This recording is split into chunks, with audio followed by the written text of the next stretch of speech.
Polonia es el país que más me pidieron en los comentarios, muchísimas veces. Y al hacer mi investigación, entendí por qué la gente insistía tanto. Terminé el video hace 2 días y aún sigo temblando. Eso me había pasado con muy pocos países. Hoy van a entender por qué. Bienvenidos al lado oscuro del internet en Polonia. Quiero que imagines una situación. Estás viendo videos en TikTok. El algoritmo te va empujando de un video al siguiente, como siempre.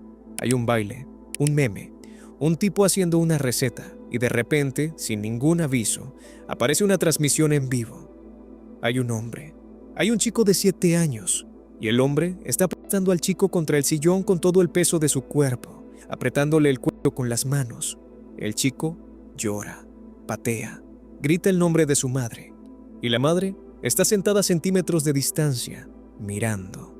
No hace nada, no dice nada. Hasta que después de varios segundos, que se sienten como minutos, cuando el chico ya no puede respirar, abre la boca y dice: bueno, así por fin habrá un poco de paz. Eso no es una escena de una película de terror, no es una grabación filtrada de algo que se suponía privado. Es una transmisión en vivo, pública, en TikTok, donde cualquiera podía verla, donde de hecho mucha gente la estaba viendo en ese momento, y algunos de esos espectadores estaban donando dinero. Bienvenidos al mundo del pato streaming y bienvenidos a Polonia, el país donde este fenómeno alcanzó una escala que no tiene precedentes en ningún otro lugar de Europa. El nombre en sí ya dice todo lo que necesitas saber. Pato viene de patológico, del griego patos, sufrimiento, streaming, ya lo conoces. Juntos forman una palabra que los propios polacos acuñaron para nombrar algo que al principio no sabían muy bien cómo clasificar, pero que reconocían de inmediato cuando lo veían. Un pato stream es, en su definición más básica, una transmisión en vivo o un video grabado, donde el contenido es deliberadamente violento, degradante, ilegal o patológico, y está diseñado para ser visto, para generar reacciones, para monetizarse. Esto no es como encontrarse accidentalmente con una pelea callejera filmada por alguien. Los patos streamers, así se llama quienes producen este contenido, planifican sus transmisiones, las anuncian, construyen audiencias, tienen moderadores, tienen cuentas de donaciones activas. Mientras el caos se desarrolla pero en pantalla, mientras alguien grita o llora o sangra, la lluvia de donaciones cae como si fuera la final del Mundial de eSports. ¿De dónde viene todo esto? Los investigadores rastrean los orígenes del género en Rusia y Ucrania, donde a principios de los años 2010 empezaron a aparecer streamers que transmitían sus borracheras, peleas y humillaciones públicas. Pero fue en Polonia donde el fenómeno mutó, creció y se convirtió en algo con una identidad propia y una escala que dejó al resto del mundo con la boca abierta. ¿Por qué Polonia específicamente? No hay una respuesta simple. Parte tiene que ver con la penetración masiva de Internet en el país, especialmente entre jóvenes. Parte tiene que ver con desigualdad social, con barrios donde la desesperanza es moneda corriente y donde la fama, cualquier tipo de fama, parece la única salida. Y parte tiene que ver con algo más difícil de cuantificar. Una cultura de audiencia que en vez de mirar para otro lado, se quedó, que donó, que pidió más.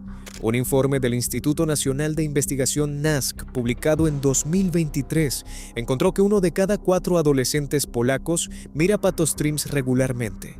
Casi la mitad, el 48,4%, se topa con este tipo de contenido después de apenas unos minutos navegando, impulsado por los propios algoritmos de las plataformas.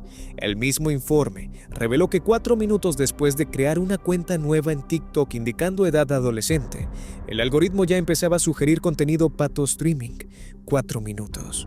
Y la mayoría de los padres no tenía idea. Para entender por qué el pato streaming es tan difícil de combatir, hay que entender cómo está construido. Porque no es un accidente, es un sistema. En la cima del sistema está el pato streamer, la figura central, el creador. Puede ser un hombre que bebe hasta perder el conocimiento en cámara. Puede ser una pareja que transmite sus peleas domésticas. Puede ser un grupo de personas que humillan a un tercero mientras los espectadores dictan lo que debe pasar a cambio de donaciones. El contenido varía, pero la lógica es siempre la misma. Cuanto más extremo, más atención. Cuanta más atención, más dinero. Las donaciones son el corazón económico del sistema. Los espectadores, muchos de ellos adolescentes con tarjetas prepagas o acceso a los métodos de pago de sus padres, envían dinero a cambio de que se ejecuten ciertas acciones. una pelea, una humillación específica, algo que cruce una línea que todavía no se había cruzado. Los streamers más populares llegaron a ganar el equivalente a varios miles de dólares por transmisión. Debajo del streamer están los moderadores, generalmente voluntarios, a veces menores de edad, que gestionan el chat, filtran las donaciones y en algunos casos documentados, activamente incitan a los streamers a escalar la violencia. Cuando la familia de Dąbrowa Górnicza, de la que hablaremos en detalle, fue investigada, la policía también apuntó a sus moderadoras, mujeres que alentaban el maltrato desde el chat y justificaban la violencia públicamente. Y en la base está la audiencia, millones de personas, pero especialmente jóvenes, que miran, comparten, comentan. El 38% de los adolescentes encuestados por NASC dijeron que creían que el pato streaming muestra la vida real. El mismo porcentaje consideró que era una buena forma de ganar dinero. Y aunque la gran mayoría reconoce que el contenido es dañino, eso no impide que lo sigan viendo. Hay algo en la psicología del pato streaming que los investigadores han intentado articular sin terminar de lograrlo del todo. El psicólogo polaco Zbigniew Nansky lo describió como la explotación de la agresión inherente a la naturaleza humana. Otros hablan del mismo impulso que llevaba a los romanos al Coliseo. Sea cual sea la explicación, el resultado es el mismo. Una industria de la degradación humana, en vivo, disponible las 24 horas, financiada por sus propios espectadores. Hay docenas de casos de pato streaming en Polonia que se podrían contar. Hay streamers que golpearon a mujeres en vivo mientras los donantes aplaudían. Hay uno que amenazó a su propia audiencia con un cachorro que sostenía como arma. Hay transmisiones que terminaron con llamadas de emergencia, con hospitalizaciones, con muertes. Pero hay un caso que sacudió a Polonia de una manera diferente, más profunda, más difícil de procesar, porque las víctimas no eran adultos vulnerables que en algún momento consintieron estar en pantalla. Era un chico de 7 años, y los perpetradores eran sus propios padres. La familia vivía en Dąbrowa Górnicza, una ciudad industrial en la región de Silesia, en el sur de Polonia. Robert P. y Ursula P. llevaban año y medio transmitiendo su vida doméstica en TikTok cuando ocurrió lo que finalmente los delató. Año y medio de videos donde se los veía beber, pelear, humillar al chico, insultarlo, gritarle. Año y medio de contenido que acumulaba vistas, seguidores, donaciones. Año y medio durante el cual nadie, ni los vecinos, ni los servicios sociales, ni las plataformas, intervino de manera efectiva. El 16 de marzo de 2023, durante una transmisión en vivo en TikTok, Robert aplastó a su hijo de 7 años contra el sillón con el peso de su cuerpo y comenzó a apretar su cuello con las manos. El chico pateó, gritó, suplicó ayuda a su madre. Ursula no se movió. Corrió un mueble para que el chico que se debatía no lo golpeara, y cuando el hijo dejó de poder respirar y el padre finalmente lo soltó, la madre lo miró jadeando en el piso y dijo con total calma: «Bueno, así por fin habrá un poco de paz». El chico tardó varios segundos en recuperar el aliento. Estaba de rodillas en el piso, temblando, llorando. La madre, visiblemente asustada de repente, empezó a darle palmadas en la espalda, a soplarle en la boca. Todo esto fue visto en vivo por la audiencia de TikTok del canal. Lo que pasó después es, en cierta forma, lo único esperanzador de toda la historia. Alguien que vio la transmisión llamó de inmediato al Biuro Obrony Praw Dziecka, la Oficina de Defensa de los Derechos del Niño, que alertó a la policía. Esa misma tarde, los agentes llegaron a la vivienda. Al día siguiente, el chico fue removido del hogar y colocado en una familia de acogida. El viernes 17 de marzo, con menos de 24 horas de diferencia entre la transmisión y el arresto, Robert y Ursula fueron detenidos. Se les confiscaron todos los dispositivos electrónicos, teléfonos, laptops, discos duros. Se les cargó con abuso físico y psicológico de una persona indefensa por su edad, y se les prohibió, de forma inmediata, publicar cualquier contenido en Internet. Hasta aquí, la historia tiene algo que podría parecerse a una resolución, un crimen, una intervención, un arresto.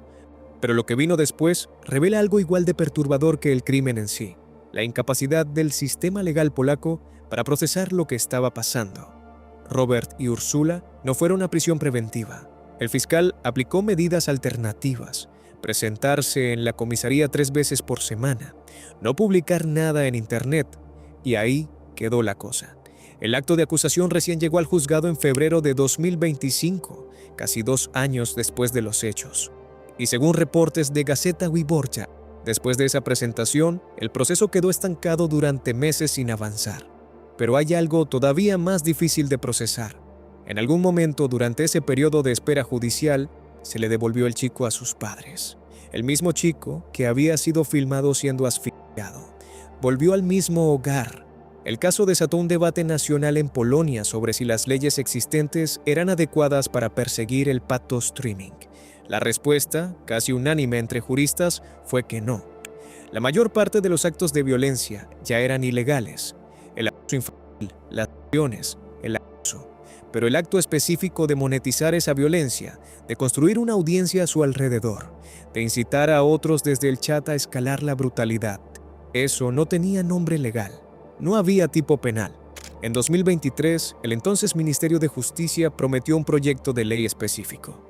En 2025, el Parlamento polaco finalmente comenzó a debatir en serio la criminalización del pato streaming como delito autónomo, con penas de entre 6 meses y 10 años de prisión, dependiendo de la gravedad del contenido y si las víctimas eran menores de edad. En marzo de 2026, mientras grabamos este episodio, ese proyecto de ley todavía está siendo debatido. El caso de Dąbrowa Górnicza es el más conocido porque involucra a un niño, pero sería un error tratarlo como una excepción.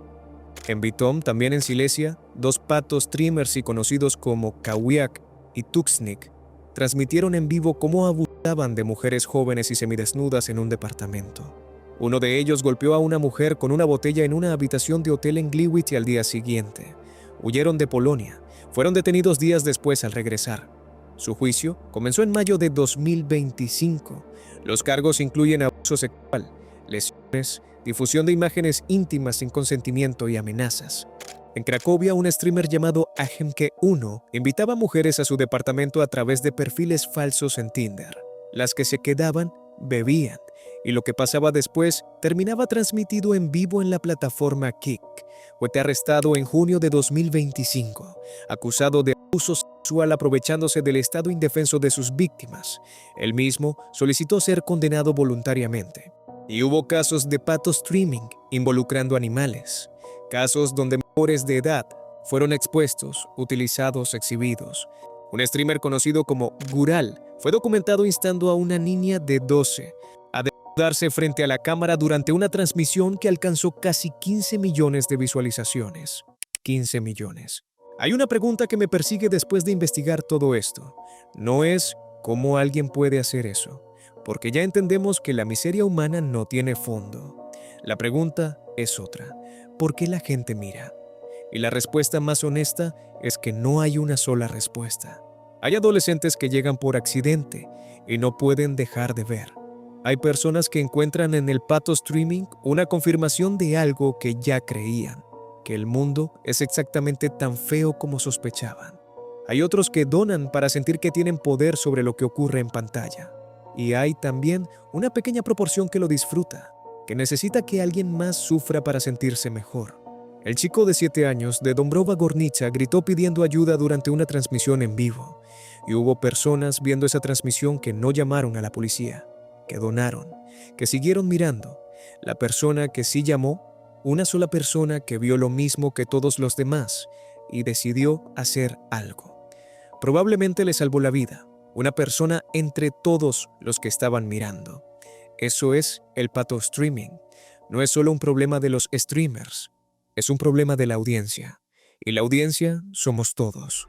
El 26 de febrero de 2026, hace apenas unas semanas mientras grabamos este episodio, en un pequeño pueblo de la región de Opole, en el sur de Polonia, ocurrió algo que dejó al país sin palabras. No es una historia de una red criminal, no es un sistema, no hay docenas de actores, ni foros oscuros donde se planificó todo durante meses. Es algo más simple, y por eso mismo, de alguna manera más aterrador.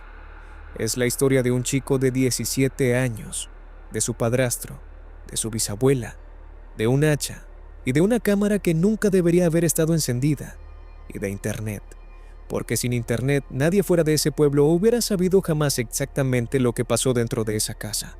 Bienvenidos a Catwoop, Kadłub es el tipo de lugar que no aparece en ningún mapa turístico. Un pequeño pueblo en el distrito de Strzelce-Opolskie, en la región de Opole, al sur de Polonia, cerca de la frontera con la República Checa, rodeado de campos y bosques, con las calles tranquilas propias de cualquier comunidad rural donde todo el mundo se conoce y nada, en apariencia, está fuera de lugar. Era exactamente ese tipo de lugar, un lugar donde los vecinos dicen después de que pasa algo, que nunca vieron venir nada, que el chico era callado, cerrado, que no causaba problemas, que nunca levantaba la voz. Łukasz G. Su nombre completo no puede publicarse porque era menor de edad en el momento de los hechos. Tenía 17 años y vivía en una casa de familia en Kadłub junto a su padrastro, de 38 años, y su bisabuela, de 87. La madre no estaba en la casa esa noche. Sobre Łukasz, los vecinos que hablaron con la prensa después dijeron lo de siempre. Era tranquilo. No tenía muchos amigos. Pasaba mucho tiempo en su cuarto. Nadie, absolutamente nadie, sospechaba lo que estaba gestando. Pero en algún momento antes del 26 de febrero, días antes, tal vez semanas, Łukasz tomó una decisión. Y una vez que la tomó, no la revisó. La planificó, la documentó y la ejecutó. En la madrugada del 25 al 26 de febrero de 2026, mientras el padrastro y la bisabuela dormían, Łukasz entró a la habitación, colocó una cámara y atacó. Los peritos forenses que revisaron el escenario del crimen describieron ambas víctimas con múltiples heridas de corte y hacha. El padrastro fue asesinado con un martillo y la bisabuela con un hacha. Ninguno de los dos tuvo posibilidad de defenderse. Estaban dormidos. No había forma de que lo vieran venir. En uno de los materiales asegurados por la fiscalía, se puede ver al perpetrador mirando a la cámara con una sonrisa después de golpear a la mujer dormida. Una sonrisa. Después del ataque, Łukasz no llamó a nadie. No entró en pánico. No intentó esconder lo que había hecho. Hizo algo que, cuando la policía lo descubrió horas después, los dejó sin palabras. Abrió YouTube y subió los videos. En su canal de YouTube, registrado bajo el alias Herkowski, Łukasz publicó lo que él mismo tituló Mi último testimonio. No es un video corto grabado con el teléfono temblando, es un video estructurado, filmado con calma, donde el adolescente mira directamente a la cámara y explica, en sus propias palabras, por qué hizo lo que hizo. En el video, Łukasz culpó principalmente al acoso laboral de un compañero de trabajo llamado Mirek Kaskua y a la presión de su padre como sus principales detonantes. Habló de humillaciones, de tensiones familiares que se habían acumulado durante meses, de sentirse acorralado sin salida. Y luego dijo algo que hizo que toda Polonia se detuviera. En mi opinión, el asesinato es parte de la vida. Lo dijo con la misma calma con la que alguien podría dar su opinión sobre el tiempo, sin dramatismo, sin derrumbe emocional. Durante su detención se comportó de manera inusualmente tranquila. Resistió, estaba desarmado y no explicó nada a la policía. Esa misma calma que se ve en el video. Subió el testimonio, subió los videos del crimen y luego salió de la casa. Se escapó hacia los campos y los bosques alrededor de Kadłub. Durante horas, la policía de la región de Opol lo buscó. Fue encontrado escondido entre los arbustos en el condado de Kraplovice, a varias horas del crimen. Cuando lo detuvieron, no opuso resistencia armada, no intentó huir, simplemente estaba ahí. Aquí hay algo que vale la pena detenerse a pensar. Las autoridades no encontraron los cuerpos porque alguien llamó al número de emergencias desde la casa. Los encontraron porque los videos ya estaban circulando en internet. La mañana del 26 de febrero, los materiales subidos por Łukasz comenzaron a viralizarse, primero en foros polacos, luego en plataformas internacionales. El contenido era tan extremo que múltiples usuarios lo reportaron de manera simultánea. YouTube tardó un tiempo en eliminar el canal. Durante ese intervalo, los videos ya habían sido descargados, resubidos, compartidos en Telegram, en grupos de Gore, en foros de True Crime. La policía de Opol publicó un llamado urgente en su perfil oficial, en X, antes Twitter, pidiendo a los usuarios que se abstuvieran de publicar y compartir las grabaciones dramáticas de la escena del crimen, en consideración a la familia de las víctimas. Pero para ese momento, el daño ya estaba hecho. Los videos existían en múltiples copias en múltiples plataformas. La policía podía pedir que no se compartieran, y lo hizo repetidamente durante los días siguientes. Pero en Internet, una vez que algo está ahí, ya no le pertenece a nadie y tampoco puede borrarse del todo. Los cuerpos fueron encontrados esa mañana. Łukasz fue detenido esa tarde y Polonia entera pasó los días siguientes preguntándose cómo procesar lo que acababa de pasar. El 27 de febrero de 2026, al día siguiente del crimen, la Fiscalía de Distrito de Strzelce Opolski convocó una conferencia de prensa. El fiscal adjunto Piotr Ksemionka-Kowalski y el portavoz de la Fiscalía de Opole, Stanisław Bar, revelaron que Łukasz G. fue formalmente acusado de cometer 2 asesinatos con crueldad particular, una calificación agravada que surgió después de los primeros resultados de la autopsia, que confirmaron la naturaleza extremadamente violenta del ataque. La palabra clave en todo el proceso legal es esa: crueldad particular. No es un calificativo que los fiscales polacos usen a la ligera. Implica que el nivel de violencia ejercido excede lo que se considera necesario para causar la muerte. Implica saña, implica una decisión activa de ir más allá. El 5 de marzo de 2026, Łukasz fue trasladado desde prisión preventiva de regreso a la casa de Kadłub para una visión local, una reconstrucción judicial del crimen donde el acusado guía a los investigadores por el escenario, señalando dónde ocurrió cada acto y en qué orden. Durante esa visión local, el adolescente se comportó de manera excepcionalmente calmada y lúcida.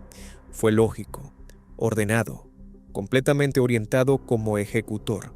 Indicó las habitaciones específicas donde realizó los ataques, describió el orden de los actos, mostró los lugares de uso de las herramientas del crimen, el hacha y el martillo, y el momento en que grabó el audio y el video de la masacre, y luego publicó el material en internet. Un detalle que los fiscales subrayaron públicamente. Łukasz confirmó en esa visión que él mismo fue el autor de las grabaciones y que él mismo las subió a internet.